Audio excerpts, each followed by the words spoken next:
I'd like to welcome everyone to this edition of Morning Fuel.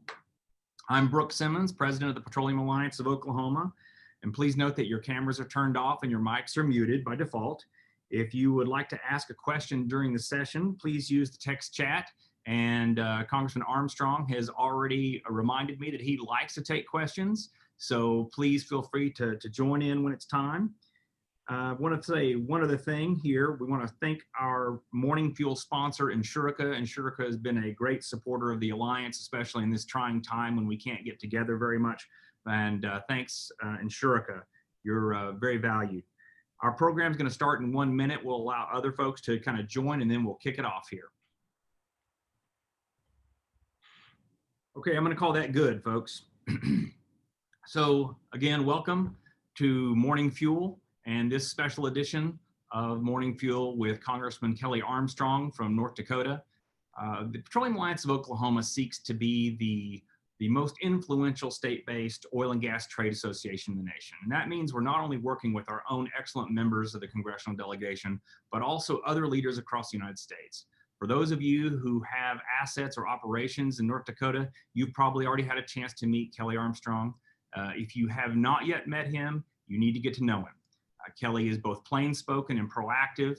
He's politically talented, and he is going to be a future leader in Congress if he chooses to stick around. So please make certain you get to know him. He's a true ally of the industry.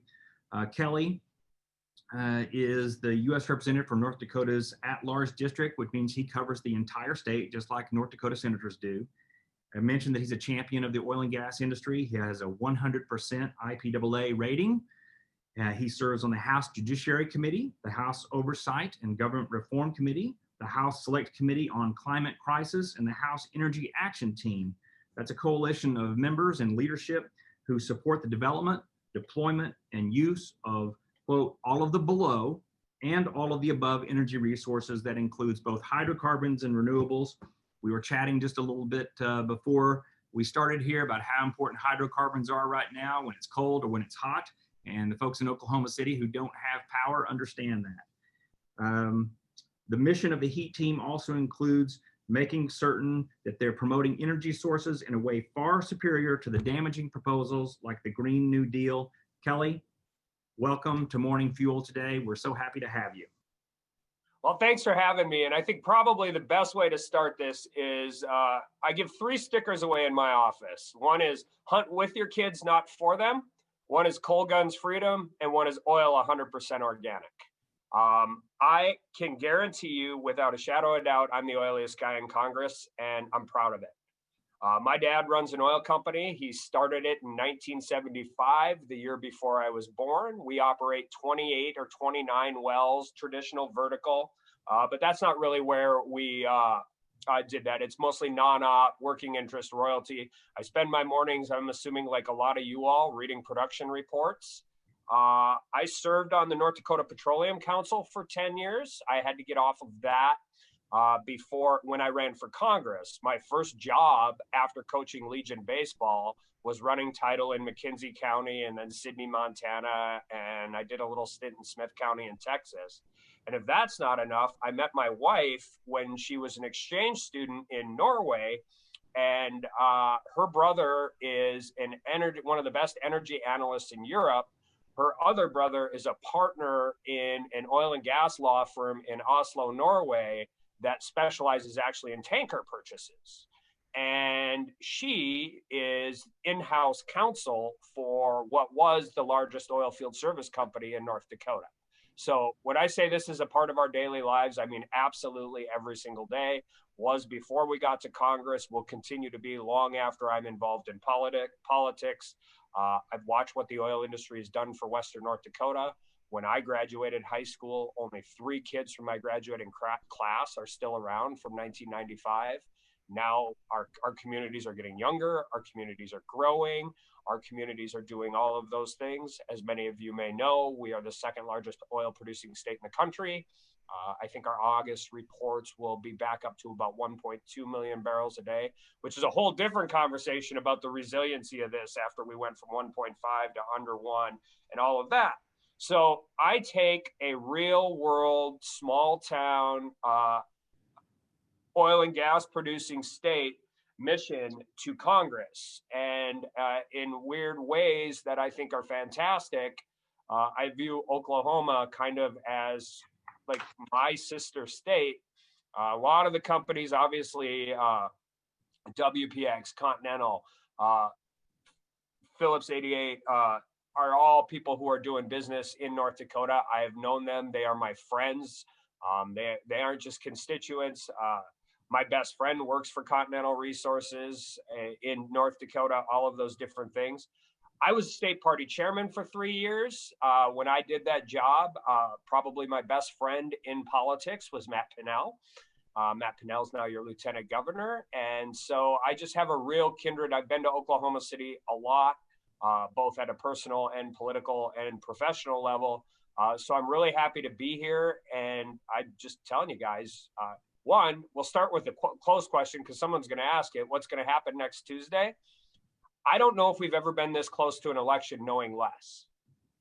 If we're all honest, 4 years ago, the Entertainment Tonight story had broke. I was state party chairman in 2016. We were trying to win a governor's race. We had different legislative races, but we weren't overly confident about the presidential race. And I know this because at about 2:30 a.m. when we figured out what was going on, we're like, what just happened? This is fantastic. So I think that's true. I think you can look at some of the comments Biden has made previously. Obviously, when he started fading in the debate, he said the quiet part out loud about the oil and gas industry. But I just think I mean, the answer I've given everybody all over the country, I was in Houston last week helping a couple congressmen raise money, doing those different things, is we got to run through the tape. Because we know less now than we've known at any point in time. A week before the election, and I don't think anybody can call it. Nobody's ever figured out how to figure out the confirmation bias on President Trump. Pollsters will ask questions, and they've never figured it out. I mean, minority gun ownership in Minneapolis is up 400%. I know a lot of people from North Dakota move to Minneapolis if they're in financial service or whatever, and whether it's St. Louis Park or different suburbs, I can guarantee you they're voting for Trump, and I can guarantee you they're not telling anybody that they are. So that's just one little microcosm of what is going on politically. Part of what I do in Congress, because I was state party chair, I serve on NRCC, which is the political arm. So we have been helping different candidates, first-time candidates all across the country deal with COVID, campaigning in COVID. North Dakota, half of our districts are vote by mail and have been for a long time. Well, as state party chairman, you better understand how that works. So we've been helping different candidates do that who haven't usually had to deal with vote by mail at near the scale they have to. There's really simple tricks that can take your money as far as it goes. So just kind of all the way across the board, that's the political lay of the land right now. I think the political lay of the land for this call is what the hell happens to the oil industry if things go sideways? And I think you start with typically your presidential candidate from either party is the thought leader of the party. We've seen what President Trump has done with the Republican Party. We saw it with Barack Obama. We saw it with Bill Clinton, Ronald Reagan, George W. Bush, all of those things. I think that's very different now. I don't think anybody thinks Joe Biden is the thought leader of the Democratic Party. I think they think he's a figurehead. So if he's the figurehead, who's behind him? And you don't have to go very far. Go to his VP candidate. Or go to the fact, go to who wrote his energy policy, which was Representative Ocasio-Cortez. And let's be frank, the only reason they didn't put banning fracking in the energy policy is one reason, Pennsylvania. It's not because they don't want to do it, it's because they can do electoral math too. So there's all kinds of things I think we have to be conscious about. One, remember, just about every single Democrat, if not every one, voted on the US House floor to ban the transportation of liquefied natural gas by rail. We have had fights with Washington and preempting oil trains from the Bakken. The state of New York banning pipelines going in. My buddy Tad True can't get a pipe. Dominion and Duke in Virginia. Keystone XL, and then the one that's really, really important to me is the DAPL. And I think what we have seen, and this is what I try and bring to the HEAT team. COVID hits and everybody has crisis management, and all of a sudden, Midstream's fighting with upstream, fighting with producers, fighting with refiners. And my position on all of that has always been, be careful that they don't pit us against each other, which they're very good at doing. But I think that you can look at these lawsuits all over the country, and the plaintiffs are different, but the plaintiffs' lawyers are the same. It's Earth Justice, it's Joey's Butterfly Group, or whoever they are. And what they have figured out is producing states have too much control over production. There's too much state control. Our North Dakota Industrial Commission does a great job. You guys do a good job in Oklahoma, but there's really, I mean, it's kind of the opposite of coal, where coal is so federally mandated or federally regulated at kind of every step of the process. Oil and gas production is essentially a state function in North Dakota. I mean, if you're not on the reservation or you're not on federal land, it really is a state function.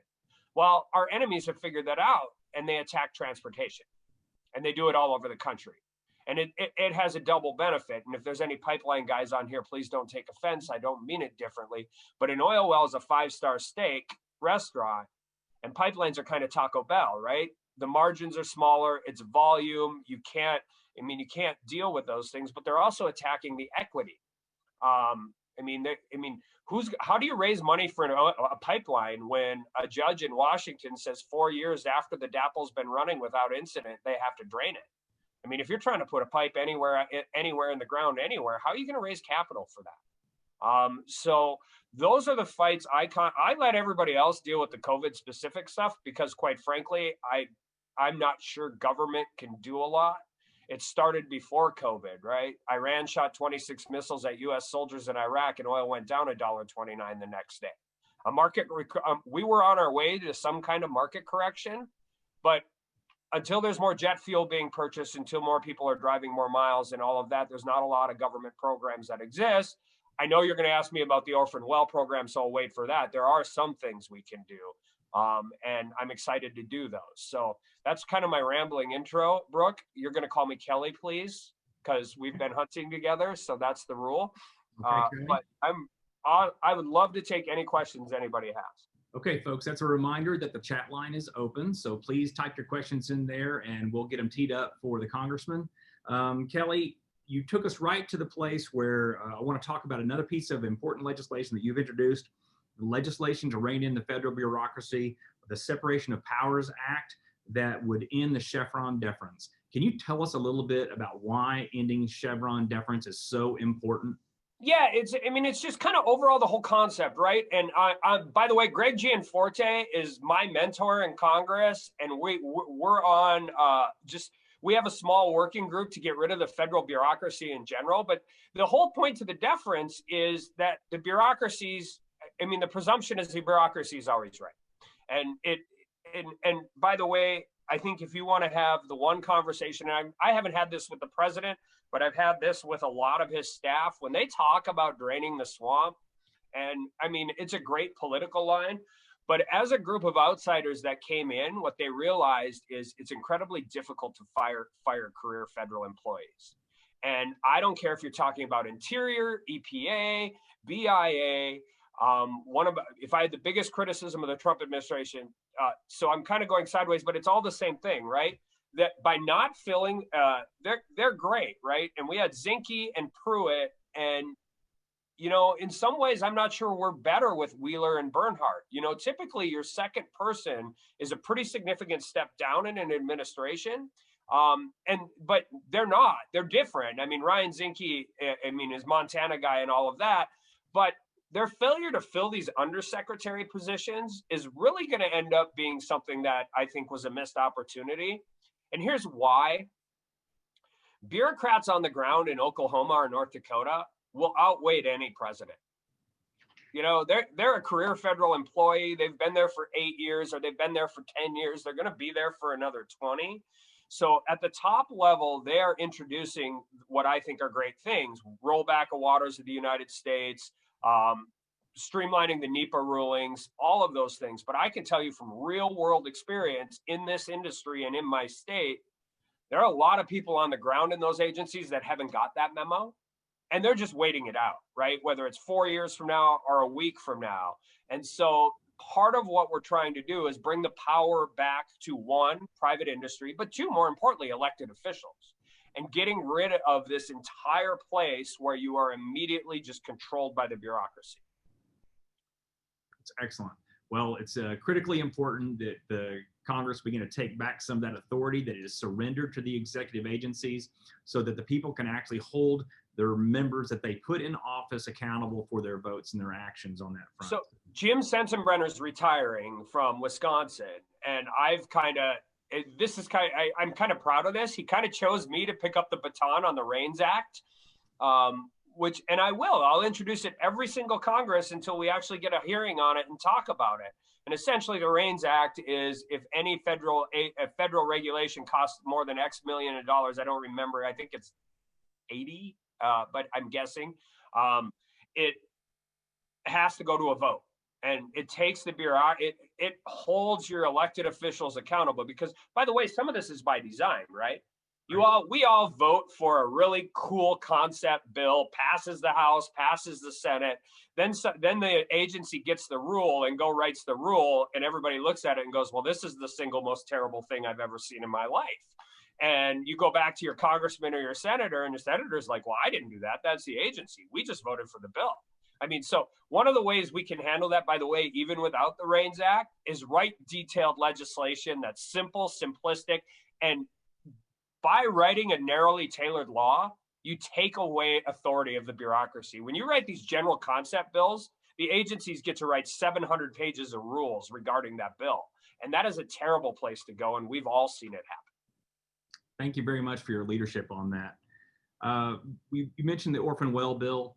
Let's talk a little bit about that, because as we think about what 2021 and 2022 might look like, and I know this bill has gone through several permutations. The one that I have is not even the most current version we talked about. But for folks who aren't familiar with it, there is an effort by both Democrats and Republicans to take a look at orphan wells and to address it. The orphan well plugging and remediation and restoration effort includes plugging orphan wells, remediating and reclaiming orphan wells located on federal and tribal lands. So Congressman, talk to us a little bit about your work on that and sort of where this is. I know it includes, the version that I have, a significant pot of money that will flow back to the federal agencies, to the states, to do some of this work. What's the progress on that right now and your prognosis? How does that fit into 2021, 2022 priorities? So there's two different genesises of this. One, North Dakota did it, and we used CARES money to do it. And I was in the state Senate since 2012. This is a problem for the industry, and it's not even necessarily anybody's fault, right? If it's pre-North Dakota Industrial Commission regulations, a landowner settled with an oil company, and we didn't understand leaching and saltwater contamination and any of these different things, but the old oil company's harmless because they settled with the landowner and there were no regulations in place. So we know all the reasons why this exists, but that's not the point. The point is it's a political problem, it's an environmental problem. This is the opposite of earth justice and all of that. This is an on-the-ground problem in an area where you're trying to develop new acreage, right? It's a lot harder to get a lease from a landowner or a mineral owner if he's lost 85 acres of pasture in the last 6 years from leaching, from something that happened before, whether it was Armstrong Corporation or anybody. So we did it in North Dakota, and essentially, this is scary, but these are the times we're in. I look at it as a jobs program, right? North Dakota, if we don't have the human infrastructure in place, when prices come back, it's going to be a lot harder to complete those wells that have been drilled. It's going to be a lot harder to pick that up. And more importantly for me, this isn't all Halliburton and Weatherford and these guys. These are guys I've known my whole life. They've been trying to scratch a living out of that dirt in western North Dakota for generations. Over the last 10 years, they've really done a great job of becoming successful. These are the guys that are sponsoring Little League baseball teams. And they've grown up in my area. And over the last 6 months, they've just been destroyed through no fault of their own. So we started it in North Dakota. It got noticed. All the Pennsylvania Republicans have introduced a bill, which is a great bill. It's just not going anywhere in the current makeup of the U.S. House. I'm a co-sponsor on that bill as well. But the second genesis is trying to figure out what we can do to help the industry in the current makeup of the U.S. House of Representatives. Because if you think anybody in the oil industry is getting any kind of CARES Act money for a bailout or anything, with Speaker Pelosi in charge of that chamber, it's just not happening. So we came around this, Brooke, and because it's not producing more carbon, but it's still a service industry jobs program. And so I've been working with Xochitl Torres Small in New Mexico. I had two rules. If you touch bonding or you touch methane emissions, I'm out. We're not dealing with that. Obama actually had a program like this, but the bonding regs that he wanted to implement were absolutely draconian. Methane, and you get into that, and I mean, we saw what happened with Slauson and the EPA, and if they don't get settled, that's a company buster. So she's been surprisingly receptive to that, and in exchange, in the latest draft, what we have is some distressed communities language, which I don't care. I don't care where we're doing this. I just don't. That was a point of contention with some of the Pennsylvania guys because they don't really have that. I mean, their production doesn't exist in the same. I mean, we have 3 affiliated. They have obviously a lot of Native Americans, but they still have some methane language in there, and it's cute, and it's not that bad. But we're still working on getting it out because now is not the time to put any more restrictions on our industry, particularly ones that seem not that bad, but we all know how that ends up. But there are senators ready to go with this. The North Dakota program has been very successful. It's done exactly what we wanted it to do. It's kept workover rig crews working, roustabout crews working, and it's really, really been beneficial and probably kept those companies alive over the course of this. So I'm hopeful we will get something. I think if we can get, and I want to say this, and she's in a tough race in a Trump district. So Sochi is one of my favorite Democrats. And I wish she would have a long career in Congress, just not in a Trump plus 14 district. But she had, I mean, when you have to go on your side and go deal with Grijalva and tell him that you're not going to have methane and bonding, she's been working really hard to get this right because she knows it has a chance of becoming law because we have senators chomping at the bit to do this. And I wish this wasn't the case, but I think it's the only space under the current makeup of Congress where we can actually get some real relief to the oil industry in this regard, and it goes right to our service people. Thank you, Kelly, on that. Let's touch on what others. So we're at a place in our nation's history where it's almost like a binary choice, right? If you're a Democrat, you're anti-oil and gas. If you're a Republican, you're for oil and gas, and that is not a healthy place for our nation to be. So as we think about people on the other side of the aisle who are in states where they're really Trump states or they're oil and gas states, who do we have to work with over there on that side? I mean, Henry Cuellar, Xochitl Torres Small, Ben Ray Lujan, if he wins a Senate seat, they get it, right? They've got the Navajo Nation and a coal mine and oil and gas production, and they recognize that the Permian keeps going west. The reason the development's slows down at the New Mexico border is because state regulations are very different. Right? Because they're not just competing with low oil prices, they're competing with other plays. Same thing with North Dakota and weather and discounts. So there are a lot of people, but by the way, there's more than that recognize that, we're probably going to use natural gas and oil for quite a while, but it's even more simple than that. They're scared of 4 Twitter accounts. They're terrified of 4 Twitter accounts.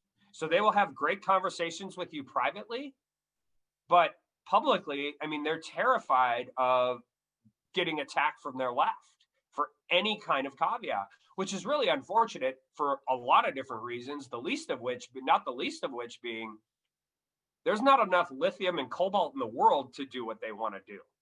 Right. And nobody will answer the question of where we're going to get it.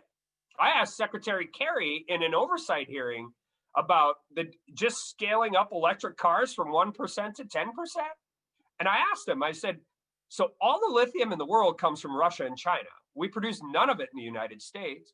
Cobalt's mined by 7-year-old slaves in the Democratic Republic of the Congo. Where are we going to get this stuff? And he wouldn't answer the question. And the reason he won't answer it is because he doesn't know. But I've never seen in my entire time in politics, law, oil and gas, I've never seen an argument that takes sane, rational people to a place of climate change. I'm like, yes, I understand, but the world's going to burn more coal next year, whether we shut down every coal mine in North Dakota or not. And they run out of the room with the hair on fire because we're all going to die. I mean, these are normally sane, rational people. And it's a very difficult place to navigate in because they don't care about facts and they don't care about reality. Well, that takes us to a question that's come in over the chat line. Environmental groups have limitless amounts of funds to campaign against the oil and gas industry. Recent articles allude to possible foreign funding of these environmental groups. EPA has asked DOJ to review if some of these environmental groups should be registered as foreign agents due to alleged funding. Does Representative Armstrong have any thoughts on this recent info, concerns for national security, etc.?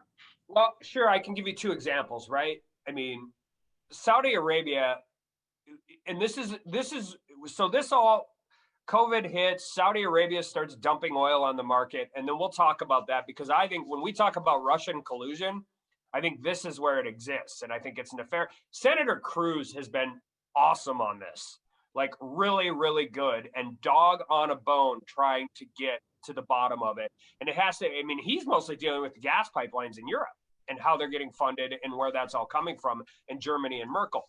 But let's go back to Saudi Arabia. Saudi Arabia dumps oil on the market at a 20% discount right at the time that worldwide demand is starting to crater. Saudi Arabia is our ally, but they're not a very good friend. But here's why. Because what's Saudi Arabia's number one concern in the world? It's Iran. That's it. It's Iran. And Iran is in bed with Russia, and we all know that. Saudi Arabia has made a very strategic decision that they need the U.S. to be a part of their defense, a part of their universe. And their decision doing that, I mean, this is Russia and OPEC and all of that, but Saudi Arabia, I mean, they tried it right in 2015. It didn't work. They want to kill North American shale, but they want to kill it, so we're relying on them for oil. So then COVID hits, right? And I've got Republican congressmen from all over the country basically saying, cut them off, stop them, cancel everything with Saudi Arabia. Senator Kramer's, and the sentiment is good, but here's my point. Saudi Arabia has a very, very valuable product. They'll be an orphan for about 5 minutes. And if we cut off all relations with them and shut them out, who is going to take care of Saudi Arabia? It's China. And it'll happen in 24 hours. So we need to be very careful about those things because we've seen this happen in Africa with China. And particularly in the coal industry, as we've moved away from financing those projects overseas, mostly because our equity doesn't want to do it, China's doing it. So we have to be very careful. And so, on a more strategic note, I have no doubt, particularly Russia, particularly Iran, are absolutely funneling money to these groups to try and shut down our industry. And foreign agent registration has gotten really kitsch over impeachment and all of that. But if you guys look at the history of the Foreign Registration Act, one, in some ways, there's some First Amendment issues. And then there's other ways. I'm not really sure foreign countries should be allowed to have lobbyists in DC at all. Like, I find that fascinating in a really terrible way. But yeah, I mean, we need to get to the bottom of it. We need to do it. But this goes back to what I said earlier about everybody's hair on fire, running out of the room. They don't care. I'm telling you, the environmental left, whether they're members of Congress or advocacy groups, don't care. Because one of the things we are great at in America is outsourcing our guilt. Yeah. If we don't produce oil and we don't produce natural gas and we don't produce coal and worldwide emissions continue to rise because we're still consuming more of it, well, all we've done at that point is put the U.S. and companies I know and love in an industry I know and love at a complete economic disadvantage in the world stage. We haven't done anything to help the environment, but we've outsourced our guilt. We don't care about how bad a lithium mine in Malaysia is polluting the world because we can't see it. And Rachel Maddow's not talking about it at 7 p.m. at night. So it's okay then. It's a fascinatingly terrible way to govern. And it's fascinating to me how normal, smart, intelligent people think all of this is okay. You mentioned Slauson. We had a question come in to expand on that a little bit more. Slauson's mutual members, North Dakota and Oklahoma. Talk a little bit about that and the impact that you might see, particularly as it relates to future Biden administration, perhaps, if we wind up there. Yeah, so if those that don't know, the EPA came after Slauson for methane violations, and prior to settlement, if they don't get that case settled with the EPA, essentially the fines and the penalties and the stacking on for every day would have destroyed that company. Now, Slauson, I consider Todd a friend, a really good friend. And so I was on the Petroleum Council at the time and a state senator. And I mean, watching that whole thing play out was really like watching how they were dealing with it, watching how they were interacting with it. I mean, I can't imagine what they went through as a company to get to where they got. They're a great producer in North Dakota. I mean, they've had different fights in North Dakota under the lake and just varying different issues. But I think, that's where you see it. Like North Dakota has, one of our issues is you have a 1280 spacing unit with 150 federal acres underneath. So if the Biden administration starts talking about banning fracking on federal land, this is something kind of unique to North Dakota. I mean, we definitely have more of it than everywhere else. So what does that mean? Does the federal government get primacy on that spacing unit when they only hold 100 acres? How those regulatory environments can go back. And we saw a lot of it in the Obama years, but I think we'll see it more on steroids I don't think they're going to go after exports. I think exports has been proven to be very popular, but you can see it in the transportation space. DOT has tremendous control over things that are really important to a state like North Dakota. That's the geographic center of North America. We produce a lot of things we don't consume there. And I think, regardless of what happens in the House and the Senate, I think your first steps that you're going to see that we're going to have to really, my hope is the Trump like the NEPA rollback. My hope is the Trump administration is doing a good job of making those difficult to unwind. I mean, we've seen all the cases this White House has lost against the previous administration on executive orders. Hopefully we're doing the same thing, because I don't think it's going to take very long for a Biden administration to start absolutely poking and figuring out where the soft spots are, where the holes in the dam are. And they can do that without an act of Congress. That's one of the reasons I don't think exports goes away. They actually need an act of Congress to get rid of it. But there are so many things they can do in the interior space, in the EPA space. I have no doubt that they're going to try to roll back the Cheney EPA waivers for frac fluid. I have no doubt they will start doing that. That, I think, takes a little longer period of time, but they're going to immediately start wherever they think they have federal regulatory authority. I don't think it's going to be good for anybody on this call. I just don't. Nothing about what I've seen in the last 2 years in Congress leads me to believe that. Great. Well, I tell you what, that's insightful, and it's also very frightening for us. I think that we're going to have our work cut out for us if we wind up in a situation where we have lost the White House and we do not have the brake pedal of a Republican-controlled Senate. Let's hope that's not the case. I think that everyone out there needs to pay attention to what's happening in this election cycle, and certainly get out and support those senators and those representatives who support us. It's very important that you vote. So please remember to remind your families and friends in battleground states that their vote is incredibly important. Kelly, is there anything else that you would like to talk about today? Two things. One, as we move forward, whether it's North Dakota Petroleum clients, Petroleum Alliance of Oklahoma, all of those guys, we've seen this, right? We saw what's happened to the coal industry over the last 15 years. And one of the problems, and I tell my coal guys this, one of your problems is you climbed in the corner and you said, please don't hurt me anymore.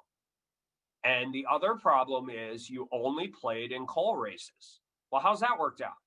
Name me one Democrat in a coal state, a coal district. I can name one in the House, and it's Xochitl Torres Small. I name one in the Senate, Senator Manchin. We have to get better at playing in Ryan Fitzpatrick's district in New York, Rodney Davis's district in Illinois. Good, solid guys that aren't necessarily with us all of the time because they can't be, but their first vote is for McCarthy for majority leader and not Pelosi. And so we have to get a little more global in how we look at those things. You guys have the Kendra Horn, Stephanie Bice race in Oklahoma, which is going to be a front and center race in the country right now. But I mean, Tom Cole, Mark Wayne Mullen, Kevin Hearn, I mean, support those guys. They're all my friends. They're awesome.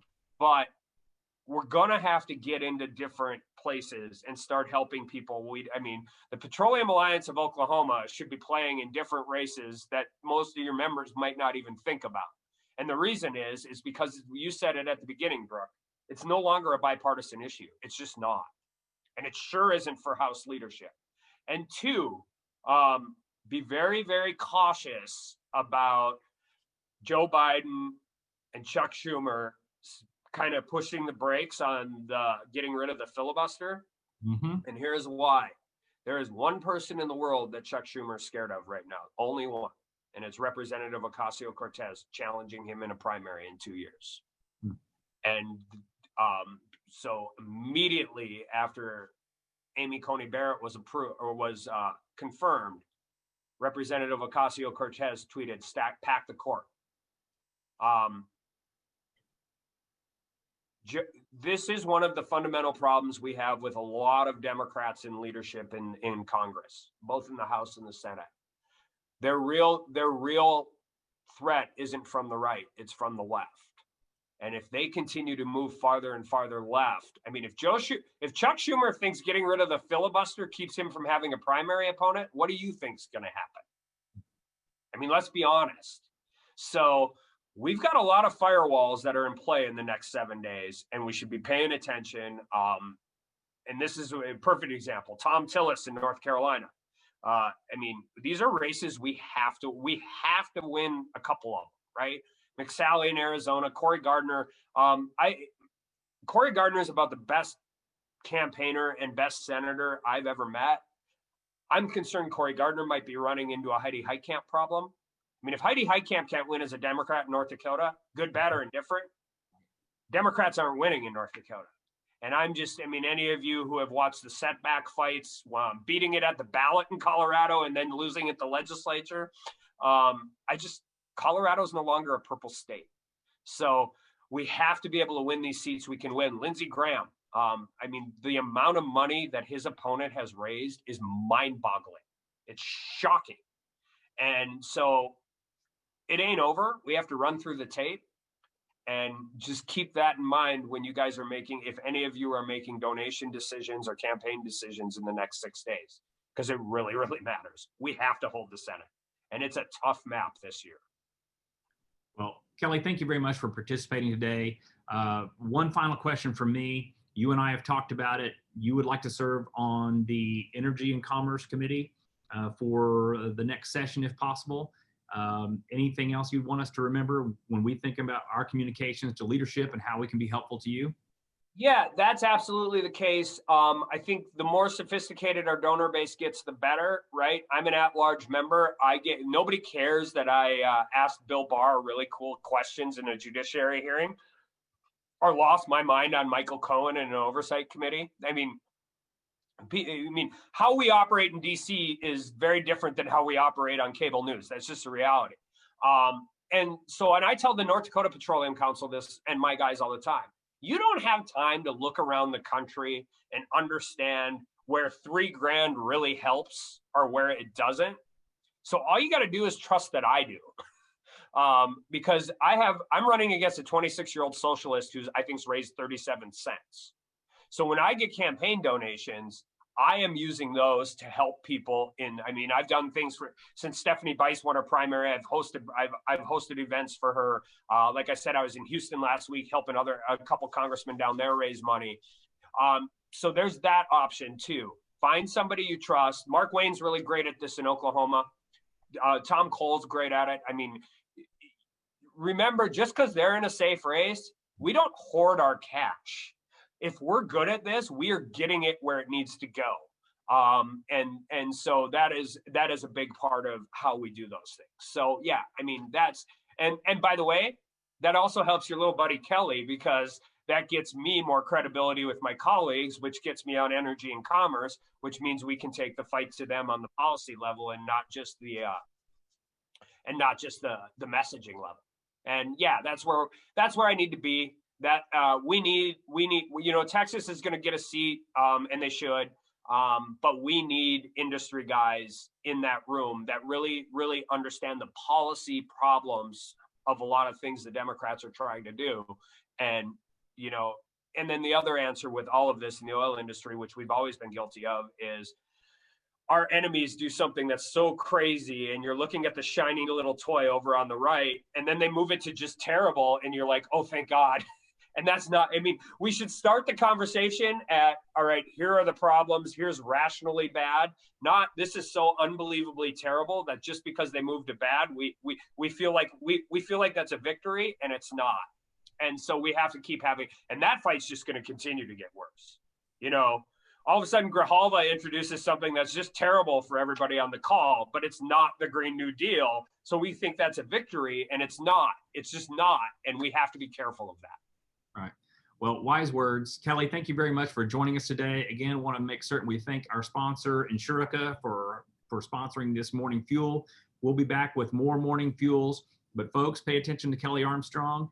He is a leader. He is proactive. He's politically savvy, and he needs to have the support of our industry and all the folks on this call. So, Kelly, thank you very much. With that, we'll sign off.